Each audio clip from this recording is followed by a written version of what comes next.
దేవుడిచ్చి ఎంత స్పష్టముగా వాక్యం ఉన్నది. అందుచేత ఆపత్తినమందు వారిని, ఎవరిని? ఆపద దినమందు వారిని అంటే ఇందాక చదువుకున్న లిస్ట్ అంతా, ప్రెసిడెంట్ నుండి ఎగ్జిక్యూటివ్ దాకా చదువుకున్న వాళ్ళను ఎదిరించుంటారు. అవునా? అంతే కదా, పైన వాక్యం అదే ఉంది కదా. వీళ్ళందరినీ ఎదిరించుటకు, అందుచేత మీరు ఆపద దినమున వారిని ఎదిరించుటకును సమస్తమును నెరవేర్చిన వారై నెరవేర్చి నిలబడాల. పడిపోదు, అయిపోయింది నా పని, కథం కేలు కథం ఒకే అబ్బాయి. నిలబడుటకును చేయిస్తే నిలబడగలుగుతాం, నడుచుకుంటే నిలబడగలుగుతాం, పడుకుంటే అట్లనే ఉంటే నడుచుకోవాలి, నడుచుకుంటే పరిగెడతాం, పరిగెడితే నిలబడతాం. కాబట్టి ఈ వాక్యం ఎదిరించుటకును సమస్తము నెరవేర్చుటకై నెరవేర్చిన వారమై నిలువబడుటకును, నిలబడడానికి శక్తి కావాలమ్మా. నిలబడడానికి శక్తి కావాలా? నిలబడడానికి శక్తి కావాలా? ఆ శక్తి నీకు నాకు ఎట్లా అనుగ్రహించబడుతుంది? నీలో నుండి యాక్టివేట్ అవుతుంది, నువ్వే చేయాలి. అది కూడా మెల్లగా నడుచుకోవాలి. నడుచుకోవడం ఈజ్ వెరీ ఇంపార్టెంట్. పదే పదే చెప్తున్నా, you have to walk for your self only. నీ అంతలో నువ్వు నడుచుకున్నప్పుడే శక్తి కలుగుతుంది. నడుస్తుంటేనే శక్తి జనరేట్ అవుతుంది మెల్లమెల్లగా. అవునా కదా? నడుచుకుంటేనే శక్తి పుట్టుకొస్తుంది. ఒకటి 4 దెబ్బలు 10 దెబ్బలు కొట్టు. ఉదాహరణకి సైంటిఫికల్ గా చెప్తున్నా, ఒకటి బాగా కొట్టు, కొట్టి పడేసాయి, మళ్ళీ వెళ్ళి కొట్టు.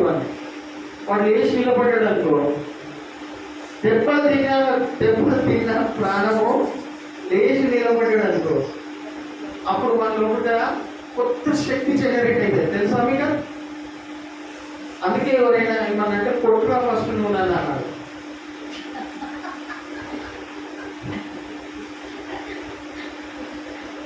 కొట్టుగా ఫస్ట్ ఏదో నువ్వు నాకు అర్థం కావాలి.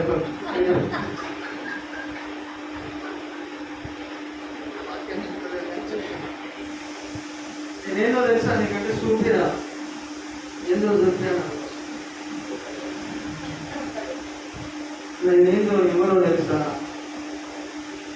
నా బ్యాక్గ్రౌండ్ ఏంటంటే చూపిరా. ఇప్పుడు అట్టలికి చూపిస్తావా, కొట్టి చూపిస్తావా, ఏదో నేను చూడాలి. ఇప్పుడు నేను కానీ పెట్టా, నేను చూసేదాకా నేను వదిలి పెట్టాను. నీకు శక్తి చూసేదాకా నువ్వు చూపించే పోవాలి.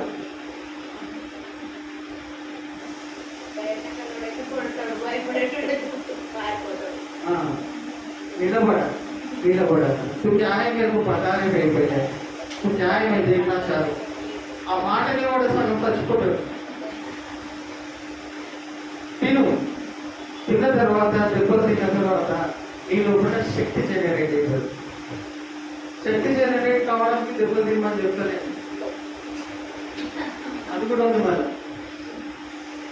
ఏం చెప్తున్నా ప్రేమైన వాళ్ళ, శక్తి నిలబడడానికి శక్తి కావాలి. ఏ పని చేయాలనుకున్నా కాళ్ళలో, ఇది ఆత్మకు సంబంధించిన పోరాటం గురించి చెప్తున్నాను, ఫిజికల్ది కాదు. ఇప్పటి వరకు నేను చెప్పింది ఫిజికల్ గా కొంచెం ఒక చిన్నగా మట్టుకు మాత్రమే. సో నువ్వు శక్తివంతుడు అగునట్లు తుదకు ప్రభు యొక్క మహాశక్తిని బట్టి బలవంతుడు అగునట్లు శక్తి పొందుకొనుటకు శక్తిమంతుడు అయినందు నిమిత్తము ఏమని రాయబడి ఉన్నది?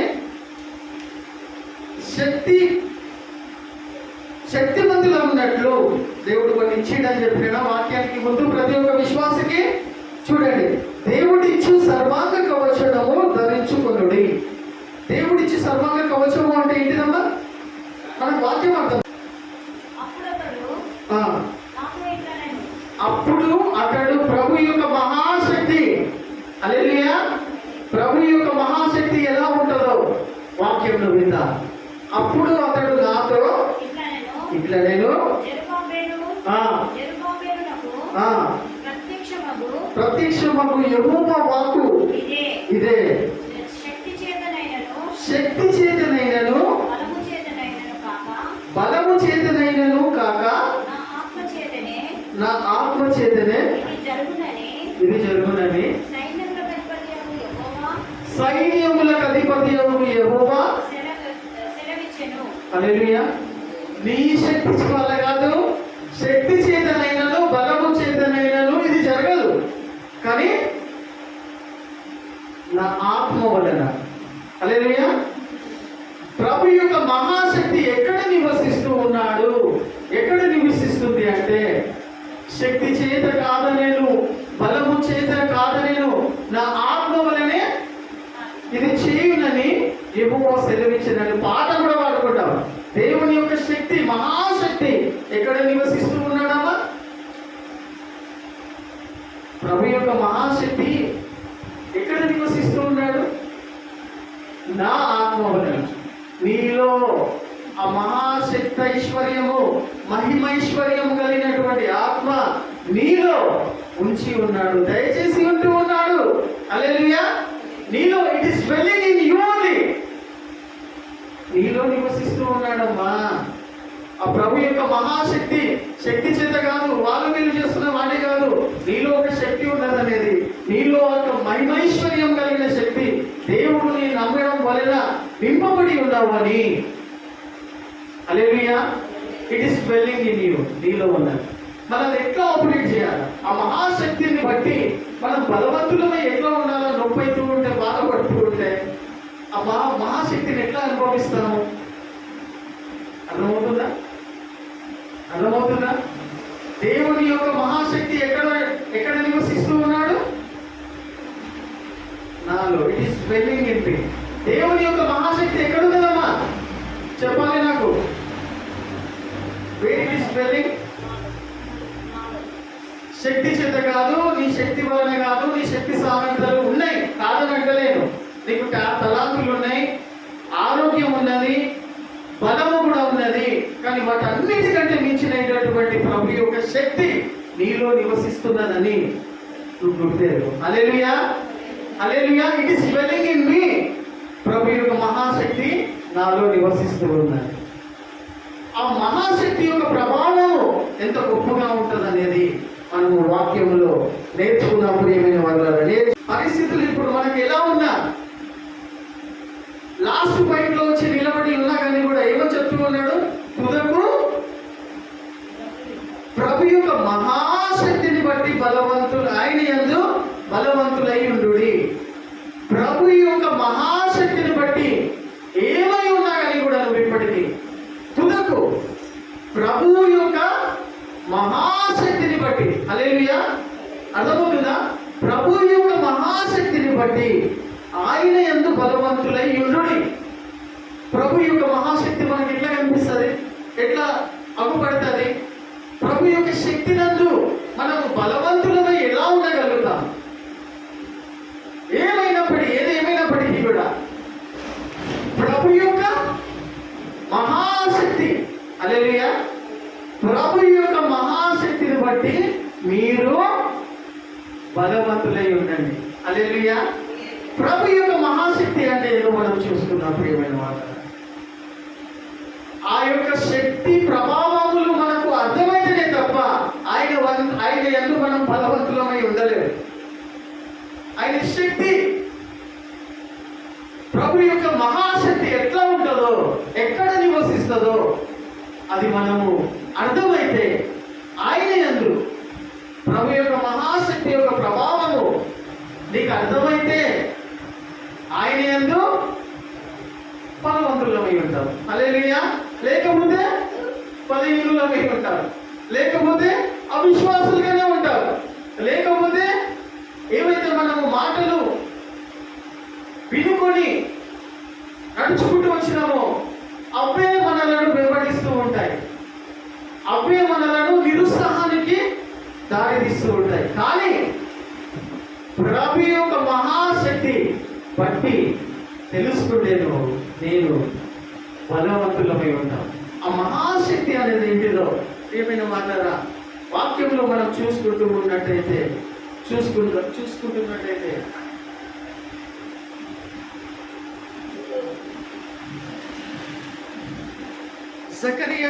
జకరియా గ్రంథం చూస్తాము. ఆత్మ వలన 18వ వచనం చాలా ముఖ్యమైనది, అర్థం చేసుకోండి. ఆత్మ వలన, చూసారా, ఆత్మ వలన నీలో ఉండదా? ఆత్మ ఉండదా? అమ్మా ఉండదా? ఉన్నది కాబట్టి బతుకున్నాం, లేకపోతే ఆ పాట పడుకోవచ్చు. కట్టే మన్ను అది ఇది అనేది దేవుని ఆత్మ ఉన్నది కాబట్టి ఆత్మ వలన ఏమని రాయబడి ఉన్నది? ఆత్మ వలన ఏం చేయాలంటమ్మా? ప్రతి సమయం. అర్థమేనా? ప్రతి సమయం నందు నీలో ఉన్న ఆత్మ వలన ప్రతి సమయం నందు ప్రతి విధమైన ఏం చేయాలంట? ఫస్ట్ ప్రార్థనను విజ్ఞాపనను చేయించు ఆ విషయమై సమస్త పరిశుద్ధుల నిమిత్తము విజ్ఞాపన చేయించు. హల్లెలూయా. దీని వాక్యం అర్థం చేసుకోవాలని అంటే సమస్త పరిశుద్ధుల కోసము ఆత్మ వలన ప్రతి విషయంలో బట్టి, ప్రతి పరిస్థితిని బట్టి, ఇక్కడ ఏమని రాయబడింది? పరిశుద్ధులు అని ఉన్నది. ఏమని రాయబడింది? సమస్త పరిశుద్ధుల నిమిత్తము పూర్ణమైన పట్టుదలతో విజ్ఞాపన చేయొచ్చు. ఏం చేయాలా? పౌలండి భక్తుడే చెప్తూ ఉన్నాడు, నా కోసం ప్రార్థన చేయాలంటున్నారు. ఎవరికి కోరుకుంటున్నాడు? ఈ వాక్యం యొక్క అర్థం అదైనా ఇంకేదైనా అవుతుందా? ఏమని చెప్తుంది? పూర్ణమైన సమస్త పరిశుద్ధుల నిమిత్తము సంఘం ప్రార్థన చేయాలి. హల్లెలూయా. సమస్త పరిశుద్ధుల నిమిత్తము సంఘము పరిశుద్ధుల నిమిత్తము పూర్ణమైన పట్టుదలతో విజ్ఞాపన చేయొచ్చు. మెలకువగా ఉండండి, విజ్ఞాపనలు చేయాలి ఆత్మచేత. ఒకరి కోసము ఒకరు ప్రార్థన చేసి జరిగించుకోవాలని మాటకు అర్థం ఒక్కో రకంగా చెప్పాలంటే, అందుకోసం దేవుడు నీకు సంఘం ఇచ్చాడు కాబట్టి సంఘం అనగా ఇట్ ఈస్ ఓపెన్ ఏమంటారు, వైట్ కాగితం లాంటిది. సంఘంలో ఏం దాచిపెట్టుకోవడానికి వీల్లేదమ్మా. దేవుడు సంఘం అంటే అక్కడ తయారు చేసుకొని పెట్టుకుంటూ. హల్లెలూయా. సంఘంలో దాచిపెట్టుకోవడానికి ఏమి లేవు. ఏమని చెప్తున్నాడు పౌలు వాక్యం? ఏమని చెప్తున్నది? సమస్త పరిశుద్ధుల కోసము అన్ని సమయముల యందును అన్ని పరిస్థితుల యందును పూర్ణమైన పట్టుదలతో విజ్ఞాపనలు ప్రార్థనలు చేయించు ఉండవలెను. ఏది కూడా దాచిపెట్టుకోవడానికి వీల్లేదు. నువ్వు ఎంత తోపు అయినా కానీ కూడా, ఎంత జ్ఞానం ఉన్న పండితుడు అయినా, బైబిల్ పండితుడు అయినా, స్వస్థత వరాలను నిండుకొని ఉన్నా కానీ కూడా నీకు ఒక చిన్న ప్రార్థన అవసరం ఉంటుంది. అది నిన్ను కాపాడుతుంది. నీకు తెలియదు, నాకు తెలియదు. కాబట్టి సంఘం అనగా ఓపెన్ హార్ట్. అది ఓపెన్ది. ఏది చేయాలనుకున్నా, ఏది జరిగినా, ఏది చేయాలనుకున్నా, కోరుకొనుచున్నా, you have to inform to church. సంఘానికి దేవుడు పెట్టిన విధానం నీ క్షేమం కోసమే, నీ భద్రత కోసమే, నీ మంచి కోసమే, నీ ఆత్మీయ ఎదుగుదల కోసమే. అర్థమవుతుందా? హల్లెలూయా. హల్లెలూయా. కాబట్టి ప్రియమైన వారులారా, ఆత్మ వలన అన్ని విషయముల యందును అన్ని పరిస్థితుల యందును తన స్వరమును విని ప్రార్థనలు చేస్తూ, చూసారా, ప్రార్థనలు విజ్ఞాపనలు చేయించు సమస్త పరిశుద్ధుల నిమిత్తము పూర్ణమైన పట్టుదలతో ప్రార్థన చేయవలెను. చూడండి 19వ వచనం. మరియు నేను దేని నిమిత్తము రాయబారిన సంఖ్యలలో ఉన్నానో ఆ సువార్త మర్మము ధైర్యముగా తెలియజేయుటకు నేను మాటలాడు నోరు తెరుచుచున్నప్పుడు దానిని గురించి నేను మాట్లాడవలసినట్టుగా. చూసారా ఏం చెప్పుకుంటున్నాడు పౌలు భక్తుడు? చెరసాలలో జైలు సంఖ్యలతో ఉన్నప్పుడు ఏం చెప్తున్నాడు? నేను అప్పుడు కూడా సువార్త ప్రకటించడానికి ఏమని చెప్తూ ఉన్నాడు? దానిని గురించి నేను మాట్లాడవలసినట్టుగా ధైర్యం ధైర్యముతో మాట్లాడుటకై. చూసారా, వాక్కు శక్తి నాకు అనుగ్రహింపబడినట్లు నా నిమిత్తము పూర్ణమైన పట్టుదలతో. చూసారా, సంఘాన్ని కోరుకుంటున్నాయి. పూర్ణమైన పట్టుదలతో నా కోసము వాక్కు ప్రకటించడానికి, పరిచర్య చేయడానికి, దేవుని యొక్క పరిచర్య చేయడానికి నా కోసము విజ్ఞాపన చేయొచ్చు. మీరు ఏం విజ్ఞాపన అంటే? విజ్ఞాపన అంటే ఏంటమ్మా? సింపుల్గా చెప్పాలంటే ప్రార్థన చేయండి నా కోసం. పూర్ణమైన పట్టుదలతో నేను దేవుని యొక్క పరిచర్య అన్ని పరిస్థితులలో, అన్ని సమయాలలో జరుగుటకు నా కోసం ప్రార్థన చేయండి సంగమా అంటున్నానే. హల్లెలూయా, హల్లెలూయా. ప్రియమైన వారులారా, మనం ఇక్కడ ముగించుకుందాం. ఈ విధంగా మనం చూసుకున్నటువంటి వాక్యంలో శక్తి చేత కాదు ప్రభువా, నా శక్తి చేత కాదు ప్రభువా, నా బలము చేత కాదు, కానీ నీ ఆత్మ ద్వారా ఇది జరుగుతుంది. నీ ఆత్మ ఎక్కడ ఉంటుంది? అది ఎక్కడ ఉంటుంది? నీ ఆత్మ హల్లెలూయా నీ లోపల ఉంటుంది. నీ ఆత్మ ద్వారా ఇది జరుగుతుంది, సమస్తము జరుగుతుంది. హల్లెలూయా. ఇంకా చాలా వచనాలు ఉన్నాయి. పరిస్థితులు ఎదురైనప్పుడు ఆత్మ అనేటువంటి ఖడ్గముతో, అంటే వాక్యమును ధరించుకొని వాక్యముతో మాట్లాడాలి. ఆ పరిస్థితిని వాక్యముతో మాట్లాడాలి. యేసు ప్రభు దగ్గరికి అపవాది వచ్చినప్పుడు అపవాది యేసు ప్రభువుకి వాక్యాన్ని చూపించాడు, రాయబడిన వాక్యాన్ని చూపించాడు. అంటే మనకు బైబిల్ ఎంత గొప్ప తెలుసు. అపవాది ఏం చేసాడు? యేసు ప్రభు దగ్గరికి వచ్చి వాక్యాన్ని మాట్లాడాడు, వాక్యం చెప్పాడు. దానికి యేసు ప్రభు ఏం చెప్పాడు? వాక్యమే కోట్ చేశాడు, వాక్యమే చెప్పాడు. పారిపోయిన వాడు. అర్థమవుతుందా? అట్లాంటి అనారోగ్య పరిస్థితి వచ్చినప్పుడు, ఉదాహరణకి అటువంటి శోధనలు, అటువంటి బాధలు వచ్చినప్పుడు నువ్వు నేను చేయాల్సినటువంటి సమయం, నువ్వు నేను ఏం చేసుకోవాలమ్మా? దేవుని యొక్క వాక్యాన్ని ఏం చేయాలా? చేర్చుకోవాలి. హల్లెలూయా. అర్థమవుతుందా? దేవుని యొక్క వాక్యాన్ని నీ మనసులో, హృదయంలో చేర్చుకుంటున్నట్టయితే చూడండి, చివరిగా ఈ యొక్క వాక్యాన్ని మనం చూసుకొని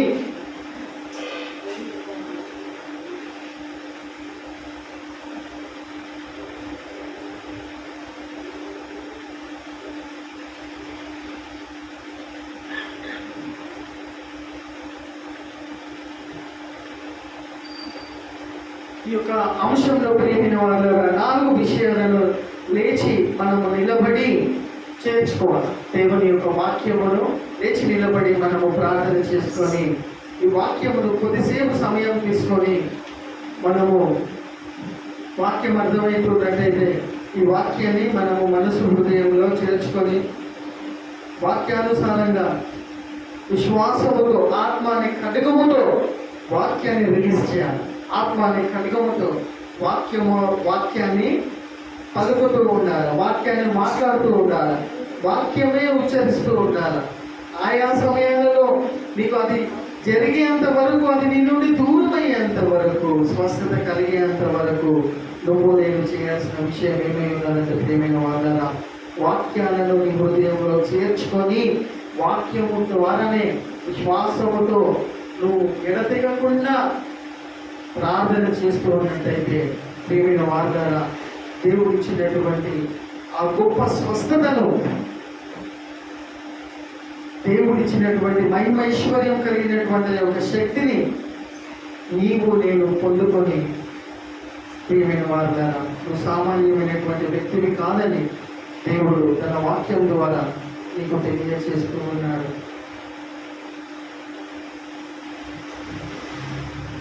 ప్రార్థన చేసుకుందాం. కళ్ళు మూసుకొని చేతులు పైకెత్తి దేవుడు తన మహిమైశ్వర్యంలో ఎంత గొప్పదాన్ని